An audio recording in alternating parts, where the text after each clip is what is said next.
Interesantísimo. A mucha gente le apasiona el tema de las profecías bíblicas. Bueno, a veces no son ni bíblicas, pero a la gente le apasiona saber acerca de lo que va a suceder en el futuro. Y déjeme decirle que hay mucha gente que predica cosas extrañas que no están en la Biblia y empiezan a decir, como se acuerdan hace unos años, alguien estuvo anunciando que el mundo se iba a acabar en mayo de 2012. Y como no se acabó, dijo, me equivoqué, es en octubre de 2012. Y como no se acabó, dijo, no, perdón, fue en diciembre de 2012. Y bueno, ya estamos en 2015, no ha pasado nada. Porque hay una cosa interesante en la palabra de Dios. La Biblia dice que el día y la hora nadie la sabe, ni siquiera el Señor Jesucristo dijo, ni siquiera yo mismo sé cuándo va a ser esto. Esto solamente está en la sola voluntad del Padre. Pero la palabra de Dios sí nos enseña grandes verdades acerca de lo que va a suceder en el futuro. Por ejemplo, nosotros vemos los conflictos internacionales, vemos a Vladimir Putin allá en Rusia y queriendo otra vez levantar el imperio ruso, y vemos a los iraquíes que quieren ahora, a Irán que quieren hacer una bomba nuclear, y las naciones se unen para decir no hay que permitirle que haga, es una amenaza, y así en boca abierta están diciendo vamos a destruir a Israel o vamos a borrar del mapa, y vemos todas estas cosas. Y déjeme decirle, yo no sé realmente si van a hacer una bomba atómica, yo no sé si realmente van a destruir a Israel, que no digo, yo sé que no va a pasar porque la Biblia lo dice. Yo no sé qué va a pasar con Rusia y con Vladimir Putin y todos los países que están en conflicto y en alguna situación, pero déjeme decir una cosa, yo sí sé que el Señor Jesucristo va a regresar, porque ese es un evento que es profetizado en la palabra de Dios, y por ser profetizado en la palabra de Dios es un evento completamente cierto. Escuche, hay dos temas que los apóstoles en todo el Nuevo Testamento siempre apelaron para establecer a Jesucristo como el que dijo ser, el Hijo de Dios, el Mesías. ¿Cuáles fueron estos dos? La semana pasada celebramos uno. ¿Cuál fue? La resurrección de Jesucristo. Usted vea en todos los mensajes en el Antiguo Testamento, siempre va a haber la resurrección. Jesucristo resucitado. En todos los mensajes de los apóstoles, en el libro de los Hechos, siempre va a ver que ellos apelan a la resurrección de Jesucristo como una muestra de que Jesucristo es el Hijo de Dios. Y en segundo lugar, apelaban a otra cosa, que son las profecías cumplidas en su nombre. Simplemente, escuche, simplemente el día de la crucifixión se cumplieron 29 profecías escritas en el Antiguo Testamento, solamente en un día. Hay más de 300 profecías escritas en la palabra de Dios en el Antiguo Testamento acerca de la primera venida de Jesucristo y de su muerte, y todas ellas se cumplieron, pero todavía hay mucho más profecías que están por cumplirse, y son de las que vamos a estar hablando en los siguientes domingos. Ahora, la primera profecía que sabemos que va a suceder y que el Señor Jesucristo dijo que iba a suceder es que Él iba a regresar por su iglesia. Él iba a regresar, y no solamente iba a regresar, iba a instalar o instaurar en esta tierra un reino de 1000 años. Lo podemos leer en la Biblia, en el libro de Apocalipsis, y ahí está claramente que el Señor Jesucristo va a venir y va a instaurar. Están también las profecías del Antiguo Testamento, que el Señor, el Mesías, va a regresar, el Cristo va a regresar y va a tener un reino aquí en la tierra por 1000 años. Ahora, la segunda venida de Jesucristo es entonces un evento ciertísimo que va a suceder, y no solamente eso, ya vimos que la palabra de Dios muchas veces, es más, escuche, hoy le voy a dar una tarea hoy en la tarde en su casa. En su Biblia va a encontrar del Génesis a Apocalipsis, va a encontrar 31,134 versículos, y los puede ir a contar en la tarde. ¿Ok? De esos 31,134 versículos, 8,352 versículos hablan de profecía y hablan de la segunda venida de Jesucristo. Y si alguien lo duda, puede ir a su casa y los puede contar. Pero el 27% de la palabra de Dios habla acerca de profecías. Y una de las cosas que nosotros vamos a ver es esta profecía de la segunda venida de Jesucristo. Un evento que va a suceder, un evento que va a ser cierto y que va a suceder. ¿Sabe cuándo va a suceder? Le voy a decir lo que dice la Biblia acerca de cuándo va a suceder. Apocalipsis, capítulo 22 dice, ciertamente vengo, ¿cuánto? Pronto. Ciertamente vengo en breve. El Señor Jesucristo dijo, estoy a punto de venir. Es decir, que el Señor Jesucristo va a llegar en cualquier momento. Y esto es bien interesante para nosotros, porque también la palabra de Dios dice muchas veces que el Señor Jesucristo va a venir como ladrón en la noche. Cuando nadie lo espere, en ese momento va a llegar. Pero dice, pero ustedes no son de la noche, sino del día, para que aquel día los sorprenda. Es decir, los cristianos que conocemos la palabra de Dios, sabemos que este evento va a suceder y no nos va a sorprender, porque vamos a estar preparados para ese momento. Y la pregunta en esta mañana, ¿usted ya está preparado para ese momento? Déjeme decirle, hoy vamos a ver este tema maravilloso que nos va yo espero que encienda nuestros corazones a la esperanza bienaventurada y ese día glorioso que nosotros vamos a poder ver al Señor Jesucristo regresando en las nubes por su iglesia, y vamos a empezar a ver todo lo que va a suceder en esta segunda venida del Señor Jesucristo. El apóstol Pablo llegó a la ciudad de Tesalónica en su segundo viaje misionero, lo podemos leer en Hechos capítulo 17, ahí llega y comienza a predicar la palabra de Dios y seguramente, porque lo vemos en las cartas que después les escribió, les enseñó mucho acerca de la segunda venida de Jesucristo. La gente que vivía en esta ciudad de Tesalónica escuchó el mensaje del Evangelio acerca de Jesucristo que murió y resucitó, murió por nuestros pecados y resucitó, y que iba a regresar, que la gente de Tesalónica se convirtió, y dice una manera maravillosa, cuando usted lee 1 Tesalonicenses capítulo 1, se va a dar cuenta que dice, pues nosotros no tenemos que ni siquiera hablar de ustedes, porque todo mundo en la región, en esa región de Grecia, da testimonio de cómo se convirtieron de servir a los ídolos a servir al Dios vivo, el cual es bendito por los siglos. Entonces esta gente de Tesalónica se convirtió al Señor y estaban esperando el regreso del Señor Jesucristo. Y seguramente Pablo les dijo, antes de que venga el Señor Jesucristo va a haber una gran tribulación. Porque eso es lo que enseña la palabra de Dios y eso es lo que enseñó el Señor Jesucristo. Mateo 24, Marcos capítulo 13 nos hablan de las señales antes del fin, y una de esas señales es la gran tribulación. Va a haber un sufrimiento tremendo en esta tierra, y entonces la iglesia estaba pasando por un momento de sufrimiento terrible. Estaban siendo perseguidos y se preguntaban, ¿será que ya vino el Señor y nosotros nos perdimos su venida? ¿Qué va a pasar con aquellos que ya se murieron de nosotros, que estábamos esperando que el Señor regresara? Y entonces Pablo les escribe la primera carta y en el capítulo 4 les explica lo que va a suceder. Así es que acompáñenme en el capítulo 4 de 1 Tesalonicenses y vamos a ver lo que el apóstol Pablo les enseña a esta iglesia que estaban esperando el regreso de Jesucristo. Y claro, algunos ya habían dicho, no, ya regresó, otros dijeron, no, ya se murieron y nunca regresó, y siempre hay la crítica, ¿verdad?, contra las enseñanzas y las profecías del Señor Jesucristo. Escuche, muchos de esos creyentes habían muerto y no habían experimentado el regreso del Señor Jesús. Y la iglesia se preguntaba, entonces, ¿qué va a pasar con esos que ya se murieron? Y Pablo les escribe y les dice, verso 13, hermanos, no queremos que ignoren lo que va a pasar con los que ya han muerto, para que no se entristezcan como esos otros que no tienen esperanza. ¿Acaso no creemos que Jesús murió y resucitó? Así también Dios resucitará con Jesús a los que han muerto en unión con Él. Conforme a lo dicho por el Señor, afirmamos que nosotros, los que estemos vivos y hayamos quedado hasta la venida del Señor, de ninguna manera nos adelantaremos a los que hayan muerto.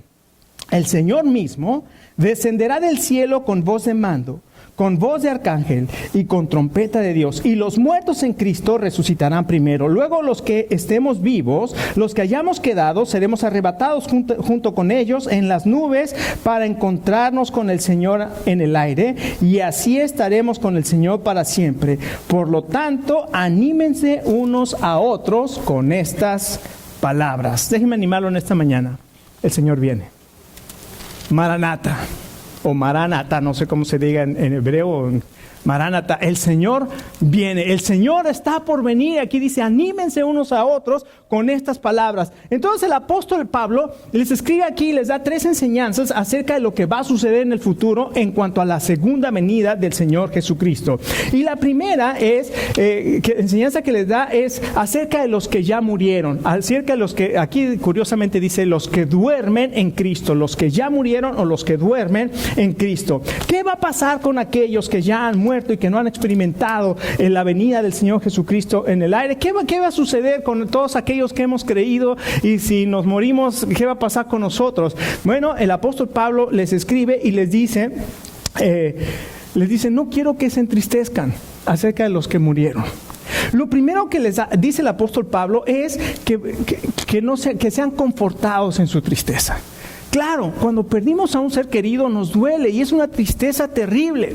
Pero dice, no quiero que se entristezcan como los que no tienen esperanza. Déjeme decirle que hay mucha gente que vive incierta de lo que va a suceder en el futuro e incierta de lo que va a suceder con la muerte. Y cuando una persona no tiene seguridad de lo que sucede en la muerte, es algo terrible, es un dolor inconsolable. No los critico, no los juzgo, porque yo no soy ni quien para juzgar ni quien para criticar, pero déjeme decirle que es terrible. Yo he asistido a funerales, uno de los más tristes que he hecho. Uno de los funerales más tristes que he hecho fue de un niñito que iba a cumplir 1 año de edad. Sus papás habían comprado todo para la fiesta que iba a ser el sábado. El miércoles llegan 2 amigos de la familia y le dicen a la chica que cuida al niño, vamos a llevar al niño a la tienda. Lo suben en el carro y uno de ellos se lo pone en las piernas. La chica le dijo, no te lo lleves. Se lo pone en las piernas, el otro pierde el control y se va a una zanja, a un ditch pequeñito. Pero al momento que cae el carro, este muchacho se va y lo oprime contra el dashboard, o como se dice, el tablero del carro. Cuando se da cuenta de lo que ha pasado, los dos se salen del carro y se echan a correr. Y dejan ahí al niño morir. Déjeme decirle, cuando recibí la llamada y me dijeron, eran una pareja de una iglesia que estaba plantando en Carolina del Sur. Es lo más terrible que como pastor he enfrentado en una situación así. ¿Qué le dices a una madre cuando acaba de perder a su hijo? El único, tenía 3 hijas y habían esperado solamente por el varoncito, y ahí estaba el pequeño Pedrito. Era una situación horrible. La mamá se levantaba, estaba ahí tirada en uno de los sillones en la sala, se levantaba y le decía a las hijas, agarra al niño, pero ¿cuál niño? Si ya no había niño. O sea, el dolor es algo terrible. La gente que no conocía al Señor, ellos conocían al Señor y aún así el dolor es terrible, pero la gente que no conoce al Señor y que no tiene esperanza de lo que va a suceder, se pone a gritar y es una locura impresionante. Se quieren aventar al féretro y se quieren meter ahí, no te vayas, no te vayas. Déjeme decirle, la palabra de Dios dice, no quiero que ignoren, no quiero que se entristezcan como aquellos que no tienen esperanza. Nosotros tenemos una esperanza y sabemos que cuando un familiar nuestro pasa de esta tierra, va a pasar a la presencia de Dios. Cuando mi papá murió hace 10 años o 13 años, lo mismo, es un dolor impresionante, pero la paz y la esperanza que pone el Señor en nuestro corazón es algo maravilloso. El apóstol dice, no quiero que se entristezcan por los que ya murieron. Porque dice, si sabemos que Cristo resucitó, sabemos que ellos también van a resucitar con Él. ¡Qué esperanza tan maravillosa! No es una condición de si se portaron bien, si hicieron aquello. No, dice, si están en Cristo, van a resucitar. Es una certeza maravillosa que nos dice, ellos van a resucitar. Así es que lo que sí dice la palabra de Dios en Efesios 2 es que los que no conocen a Cristo están sin esperanza y sin Dios en el mundo. En segundo lugar, no solamente les dice que sean o que van a ser confortados en su tristeza, sino confirma su fe. Porque en el verso 14 les está diciendo, porque si creemos, dice verso, ¿acaso no creemos que Jesús murió y resucitó? ¿Usted cree que Jesús murió y resucitó? Si usted está seguro y cree que Jesucristo murió y resucitó, dice, así también Dios resucitará con Jesús a los que han muerto, ¿cómo? En unión con Él. Por eso cuando nosotros, y casi cada domingo lo enfatizo, necesitamos, si usted no ha recibido a Jesucristo como su Salvador, no importa que tenga religión, la religión no lo va a salvar. El que le va a salvar es el Señor Jesucristo. Si usted ha recibido al Señor Jesucristo como su Salvador, está usted en unión con Él. Si solamente sabe aquí en la cabeza que Jesucristo vivió, que Jesucristo es un buen hombre, que Jesucristo es un gran iniciado, que es un gran moralista, que Jesucristo es un profeta, pero no lo tiene en su corazón, no importa todas las cosas buenas que diga el Señor acerca del Señor Jesucristo, si usted no tiene a Jesucristo en su corazón, no está en unión con Él. Y déjeme decirle claramente, la palabra dice que cuando usted muera, usted tiene que enfrentar el juicio de Dios porque sus pecados no han sido perdonados. Como la persona que ha confiado en el Señor Jesucristo, ha creído en Él, sus pecados fueron pagados en la cruz del Calvario y ya no tiene más deuda delante de Dios. Esa es la gran diferencia. Por eso dice, si creemos que Jesús murió y resucitó, también nosotros sabemos que vamos a tener vida juntamente con Él. Es decir, y por eso tenemos esperanza. Por eso yo estoy confiado. Yo sé que un día voy a pasar de este lugar y mi esposa va a llorar. Se le van a poner los ojos como sapo. Me va a llorar mucho. Pero ¿qué tal si ella se muere de primero? Yo voy a decir que voy a tener los ojos como de sapo, ¿no? Pero no importa, o sea, el dolor es normal y es natural, pero la esperanza que tenemos es una esperanza maravillosa y es una confianza tremenda que la palabra de Dios nos dice, no quiero que se entristezcan como los que no tienen esperanza, porque si sabemos que Cristo resucitó, también sabemos que Él va a resucitar con Él a los que murieron. Y dice algo tremendo, dice a los que durmieron en Él. Qué curioso que la Biblia no dice que los cristianos mueren, sino que duermen. Así es que es la primera enseñanza. Los muertos, los que duermen en Cristo, hay consolación y además hay consolación para los que quedan, ¿verdad? Para el muerto ya ni cuenta se da. Él ya está feliz en la presencia del Señor, ya ni quiere regresar. Si le dicen, regrésate, si no me regreso, aquí estoy bien. Pero tus hijos, aquí estoy bien, gracias. Mis hijos allá tienen al Señor como el Lucas 16, ¿verdad? Señor, manda a uno de los muertos. Tienen allá los profetas y aunque uno se levante los muertos, ni así van a creer. Entonces lea ese pasaje Lucas 16, se lo recomiendo. En segundo lugar, no solamente entonces nos habla de los que duermen, sino después nos habla de 3 eventos cruciales que van a suceder antes que venga el Señor Jesucristo a la tierra. Ya vio cuáles son en los versos 15 y 16. Dice, conforme a lo dicho por el Señor. Es decir, Pablo está diciendo, esto no me lo inventé yo. Esto no es algo que yo me lo inventé, que yo creo que va a suceder, o que tengo la esperanza, o que me imagino que así va a suceder. No, el apóstol Pablo dice claramente en el verso 15, conforme a lo dicho por el Señor. Afirmamos nosotros, los que estemos vivos y hayamos quedado hasta la venida del Señor, de ninguna manera nos adelantaremos a los muertos. Es decir, ahora los que ya están, los que ya murieron, cuando venga el Señor Jesús dice, nosotros no nos vamos a adelantar a ellos, a los que están muertos. Y van a suceder estas 3 cosas. Dice, el Señor mismo descenderá del cielo con voz de mando. En primer lugar, cuando el Señor Jesucristo regrese, va a regresar del cielo porque se le dio una orden. ¿Quién dio la orden? ¿Quién dio la orden? Nadie sabe cuándo va a venir el Señor Jesucristo, sino solamente está en la potestad, en el poder del Padre. Imagínense conmigo esta escena en el cielo. Ahí está Dios el Padre, Dios el Hijo, Dios el Espíritu Santo, y está todas las huestes celestiales delante de su trono, como lo describe Apocalipsis 4 y Apocalipsis 5. Y el Padre le dice al Hijo, oiga, mijo, así dicen allá en el norte, oiga, mijo, vaya por su iglesia Y en el momento que el Padre da la orden al Hijo para ir por su iglesia, en ese momento dice la palabra de Dios que viene esa voz de mando, que es la voz de Dios, ese grito. Algunos dicen, como la palabra es que luzma, es un grito: ve por tu iglesia. Y esto nos recuerda, ¿se acuerdan la parábola de las 10 vírgenes en Mateo 25?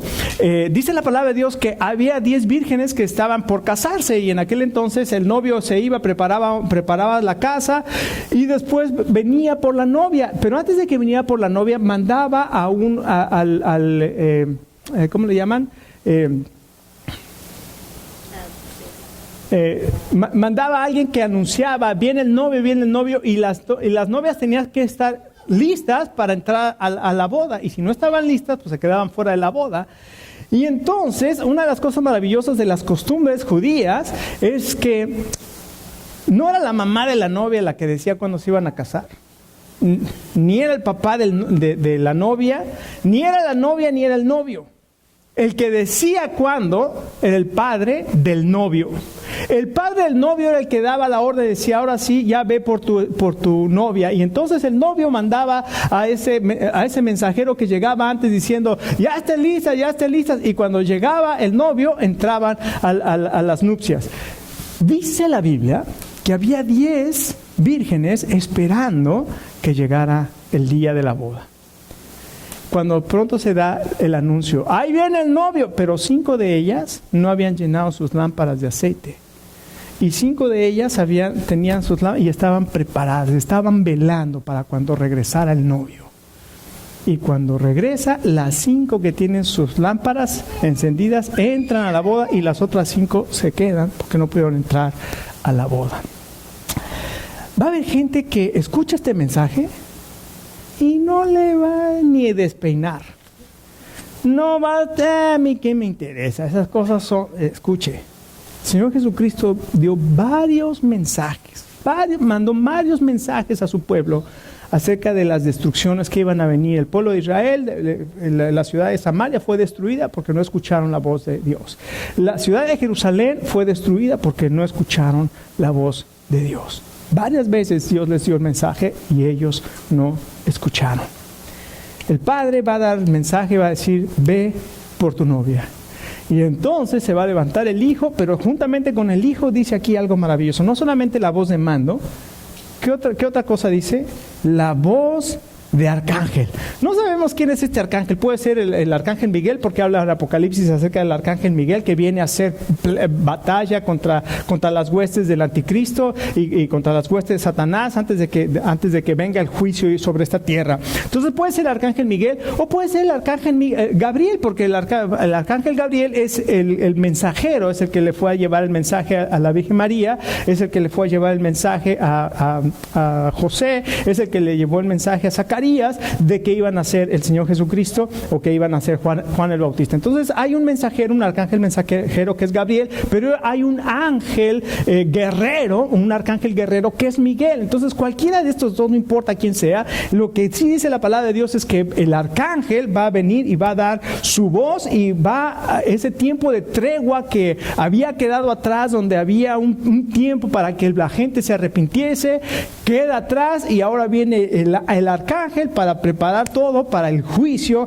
que viene sobre la tierra. Y finalmente, no solamente la voz de mando, no solamente la voz de arcángel, sino que habla aquí de la trompeta de Dios. Se va a sonar una trompeta. Yo me imagino como cuando el pueblo de Israel llegó después de salir de Egipto, y llegan al monte Sinaí, donde Dios se va a revelar a ellos, y ven toda esa nube y truenos y rayos y algo impresionante.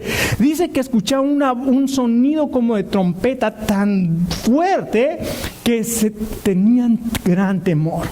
Yo me imagino que ese día, no solamente la voz en mando que le dice: mi hijo vaya por su iglesia, sino el arcángel que viene para preparar juntamente con todas las huestes celestiales para venir y preparar todo para el juicio y pelear contra los príncipes y las potestades que hay sobre todas partes demoníacas, sino además viene esta trompeta de Dios. Si tuviéramos un shofar aquí, La trompeta de Dios señalando, ahí viene el Señor Jesucristo. Y cada que se tocaba la trompeta en Israel, sabían que tenían que levantar el campamento y ¿qué? Irse. Tocaba la trompeta y se levantaba el campamento y se iba. Cuando toque la trompeta, la iglesia de Cristo, triunfante, pura y sin mancha, porque es la sangre de Cristo la que nos lavó, va a ser arrebatada. ¿Cómo sabemos esto? Porque es la tercera enseñanza que les da. Verso 17. Luego nosotros, los que venimos, porque les habla de que cuando suene esto, entonces los que están muertos en Cristo van a resucitar.